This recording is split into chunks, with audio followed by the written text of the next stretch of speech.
Welcome my dear students, एक बार फिर से आप सभी का मेरे यूट्यूब चैनल पर स्वागत है। इस वीडियो में हम देखने वाले हैं पैकिंग एफिशिएंसी इन बीसीसी यूनिट सेल, यानी बीसीसी यूनिट सेल का पैकिंग एफिशिएंसी क्या होता है। पिछली वीडियो में हमने एससीसी यूनिट सेल के लिए पैकिंग एफिशिएंसी निकाली थी और यहाँ पर हम लोग बीसीसी के लिए निकालेंगे। तो सबसे पहले मैं पैकिंग एफिशिएंसी का मैं यहाँ पे फार्मूला लिखता हूँ, जिसे आप अपने माइंड में हमेशा रखोगे पूरा डेरिवेशन करते समय।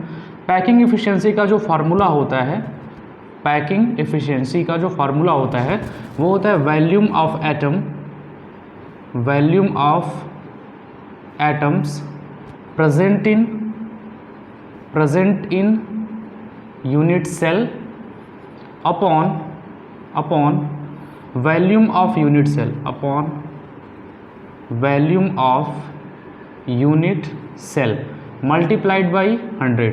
यही फार्मूला है और इसी फार्मूला का यूज़ करके हम लोग पैकिंग एफिशिएंसी निकालेंगे, चाहे एससीसी का हो, बीसीसी का हो या फिर एफसीसी का हो। ये फार्मूला बहुत इंपॉर्टेंट है, आप हमेशा अपने माइंड में रखोगे। अगर पैकिंग एफिशिएंसी निकालने के लिए आता है तो ऐसे हम निकालेंगे volume of atom present in unit cell, volume of unit cell multiplied by 100। तो बीसीसी का जो स्ट्रक्चर होता है, आपको पता होगा बीसीसी के स्ट्रक्चर को हम लोग बॉडी सेंट्रेटेड क्यूबिक यूनिट सेल भी बोलते हैं।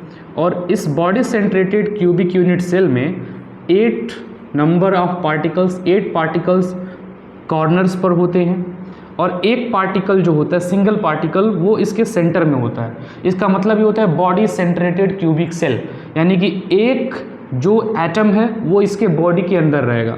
बाकी जो है यहाँ पे जो आपको कॉर्नर्स दिखाई दे रहे हैं, इस कॉर्नर्स पे बाकी होते हैं और एक कहाँ होता है, बीच में। तो यहाँ पर देखो, हम यहाँ पे 3 एटम्स को देखने वाले हैं।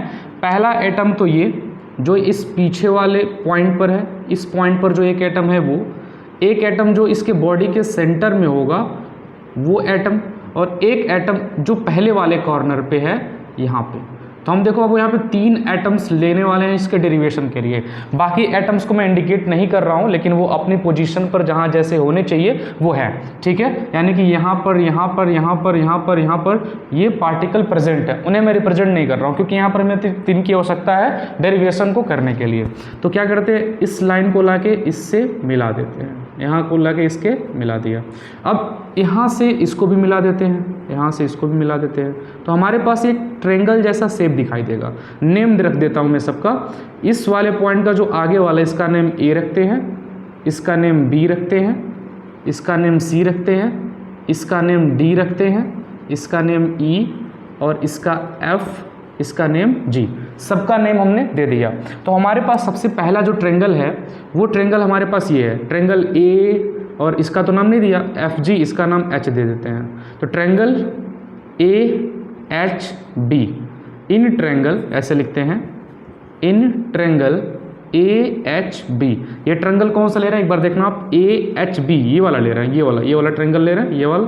तो इस वाले ट्रायंगल में ये जो है डायगोनल की तरह है, तो ये हमारा हाइपरटेनियस बन जाएगा, यानी कि एच बी हमारा हाइपरटेनियस है। तो in triangle A H B, अगर ये 90 डिग्री यहाँ पे बनता है तो यह एक राइट एंगल ट्रायंगल है, इसलिए इसका ये हो जाएगा हाइपरटेनियस, ये हो जाएगा एच बी।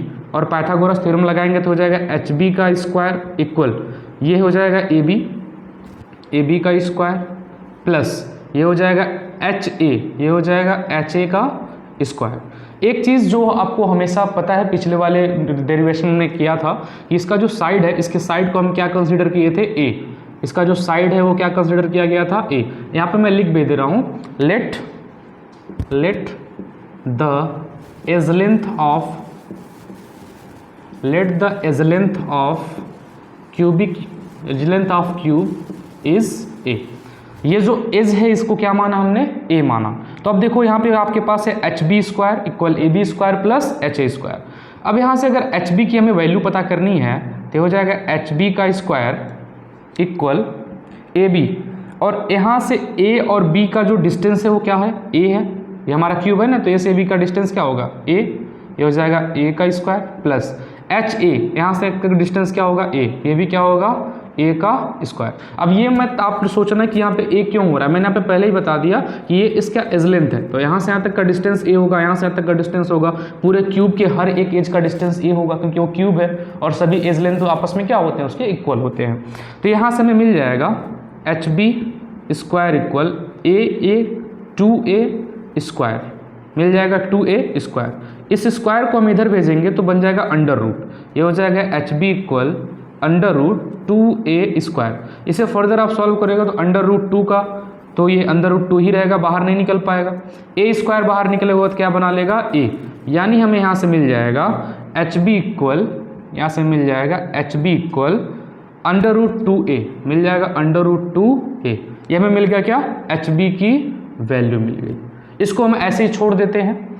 इसे चाहो तो इक्वेशन नंबर फर्स्ट मान सकते हो, इक्वेशन नंबर फर्स्ट मान लिया। अब सेकेंड ट्रेंगल हमारे पास है ट्रेंगल DHB, तो यहाँ पे चलते हैं इन ट्रेंगल DHB। अब यहाँ पे जो ट्रेंगल DHB है, यहाँ पे ये बड़ा वाला जो है ये हमारा DH, ये हाइपरटेनियस हो जाएगा, तो HD का स्क्वायर इक्वल HD का स्क्वायर, एक हमारा कोई एक परपेंडिकुलर बनेगा, एक हमारा बेस बनेगा।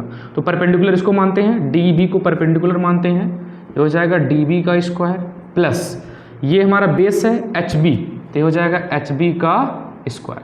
एक बार देख लो ये कहाँ से आया, ट्रेंगल हमने ये वाला लिया, ट्रेंगल DHB ये वाला है, ट्रेंगल DHB, ठीक है। यहाँ पे ये वाला जो बड़ा वाला है ये हमारा हो जाएगा हाइपरटेनियस, इसको हमने माना परपेंडिकुलर, ये वाला हो गया बेस। तो वही हमने लिख दिया HD square equal DB square plus HB square.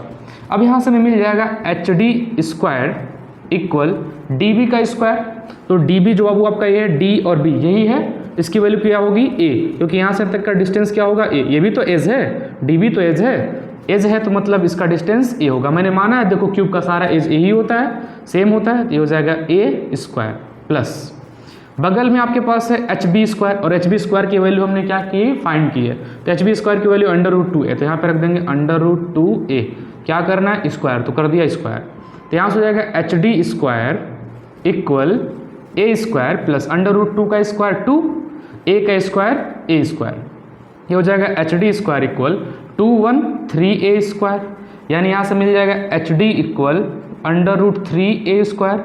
इससे आप फर्दर सॉल्व करोगे तो क्या बन जाएगा, अंडर रूट 3a स्क्वायर बाहर निकलेगा a, तो हो जाएगा अंडर रूट 3a, ये हमें मिल जाएगा। यानी कि हमें यहाँ से मिल गया, इसको मैं थोड़ा सा ऐसे कर देता हूँ, यहाँ से मिल गया HD equal under root 3a, हमें मिल गया HD इक्वल क्या, अंडर रूट 3a। यहाँ तक किसी को कोई दिक्कत, बहुत आसान था। मैंने एक एक स्टेप को देखा यहाँ पे कैसे ये आया, हमने यहाँ पे 2 और 1 को ऐड किया 3 हो गया, तो 3a स्क्वायर हो गया, इस स्क्वायर को हमने इधर भेजा तो अंडर रूट हो गया, अंडर रूट को बाहर निकालो तो अंडर रूट 3a हो गया। तो हमें HD की वैल्यू हमें यहाँ से मिल गई अंडर रूट 3a, इसे मानते हैं इक्वेशन नंबर सेकंड मानते हैं। ये फार्मूला तो आपको याद हो गया होगा, तो इसको मैं इरेज करता हूँ, थोड़ा इसको इरेज कर देता हूँ, ठीक है। अब यहाँ पे देखो ये जो HD है, ये जो HD है, इसको बनने के लिए 3 स्फेयर दिख रहे हैं हमारे पास, ये स्फेयर पहला, दूसरा और तीसरा।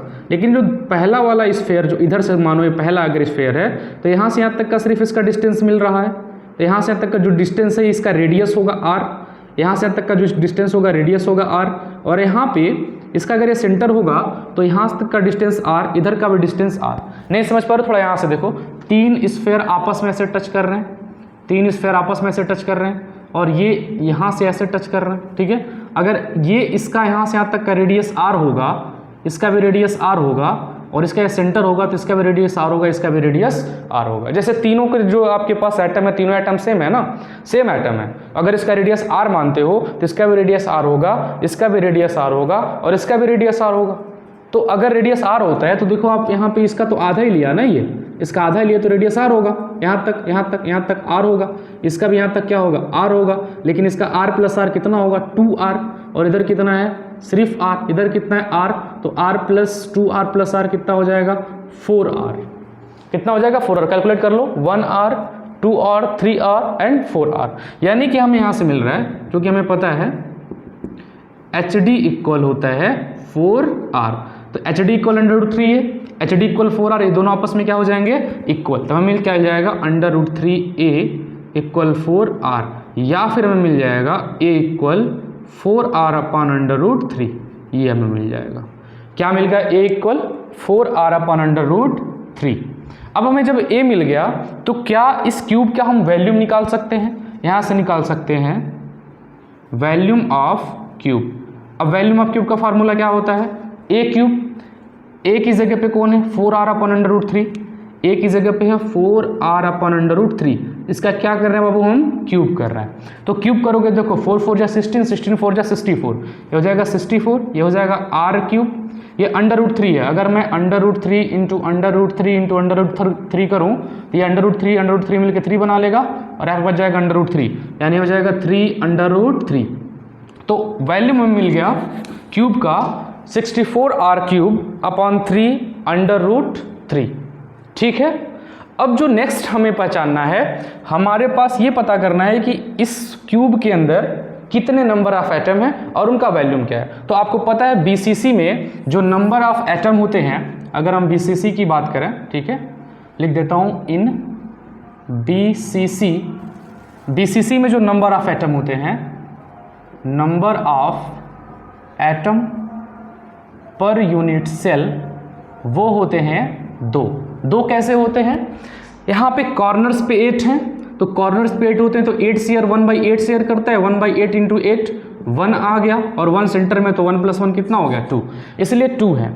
Then volume of atom in BCC unit cell, volume of atom, volume को स्फेयर मानते हैं तो उसका फॉर्मूला क्या होता है 4/3 πr³।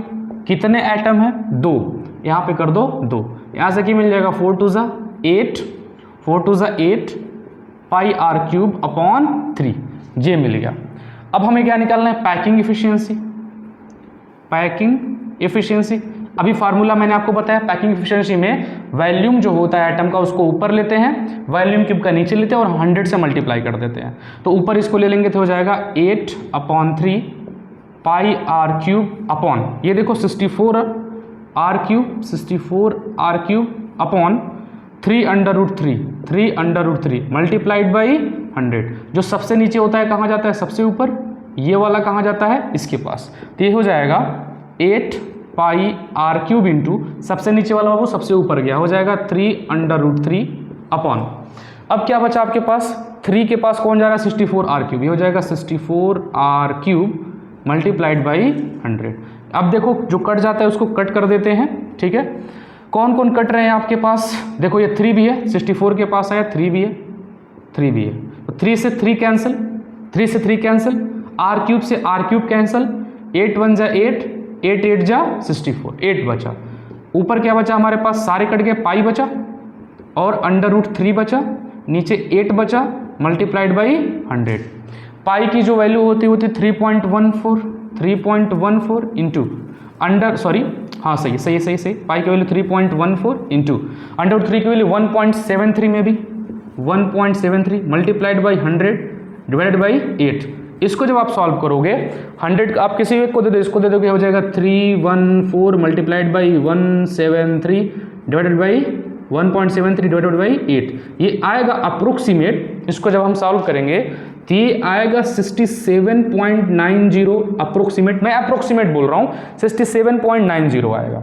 इसको जब हम अप्रोक्सीमेट लेंगे तो इसे हम 68 लिख सकते हैं क्या, देखो 67.9 अगर आता है तो उसे हम क्या लिख सकते हैं 68, 9 0 के आगे भी 1 2 नंबर जाएगा तो डायरेक्ट हम लिख सकते हैं 68%, क्योंकि वो अप्रोक्सीमेट वैल्यू है। Some basic concept of chemistry में हमने यही सीखा था ना कि अप्रोक्सीमेट वैल्यू हम कैसे पुट करते हैं। तो यहाँ पे देखो इसकी अप्रोक्सीमेट वैल्यू कितनी रख सकते हैं हम 68%, यानी कि जो बीसीसी है, बीसीसी का जो पैकिंग इफिशिएंसी है वो कितना है बाबू 68%। कितना आया 68%। अब कोई पूछ ले कितना पार्ट खाली है, तो 100 - 68 अगर आप कर दोगे तो जो पार्ट खाली है वो निकल जाएगा, यानी कर देंगे 100 - 68 माइनस करो कितना आ जाएगा, में भी 10 में से 8 2, 9 में से 6 3, यानी कि 32% इसका जो पार्ट होता है वो खाली होता है और 68% जो पार्ट होता है वो फेल होता है। इतनी बात समझ में आई। यहाँ पे हमें 2 फार्मूला मैं कहूँगा, आप रिकमेंड करूँगा ये आपको याद होनी चाहिए। पहला ये फार्मूला है, याद रख लेना। इसकी पैकिंग एफिशिएंसी क्या होती है वो याद रख लेना। पैकिंग एफिशिएंसी 68%, ठीक है। और इसका formula A = 4R/√3। My dear students, उम्मीद है आपने बहुत अच्छे से इस पूरे टॉपिक को समझा होगा। अभी इसका एक और पार्ट हम अपलोड करेंगे, जिसमें हम एफसीसी के यूनिट एफसीसी के पैकिंग एफिशिएंसी को डिराइव करेंगे। मिलते हैं बच्चों नेक्स्ट वीडियो में, तब तक के लिए जय हिंद।